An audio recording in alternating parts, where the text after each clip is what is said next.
أنت اليوم عندما تبر أبوك أنت تسد فواتير قديمة.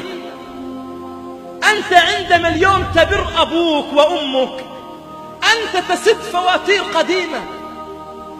إذا اليوم أنا أعطيت أبي مال، كم كان أبي في ضيق وأعطاني.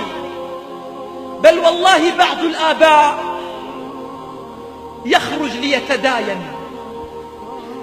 ليتداين لأجل مصروف ابنه إلى الجامعة أو إلى المدرسة، وابنه يذهب إلى المدرسة أو إلى الجامعة ولا يقدر أبوه، ويأتي بعلامات لا ترضي أبوه، بل ربما يذهب إلى الجامعة ويصنع ما لا يرضي الله، بل ربما يترك محاضراته في الجامعة أو يهرب عن مدرسته.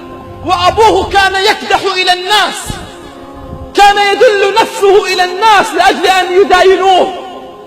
أنت اليوم عندما تعطي أبوك المال كم أعطاك وهو في ضيق؟ أنت اليوم حينما تقف مع أبوك في محنته وقد كبر كم وقف معك في محنتك؟ كم مسح دموعه في الصغر وفي الكبر؟ تذكر ذلك جيدا. كم وقعت في مصيبة فانتشلك أباك منها؟ كم وقعت في هم فجعلك أبوك وكان أول من يقف أمامك؟ ترى الناس تقف معك، ترى الخلان يقفون معك، لن يقف معك إلا أبوك.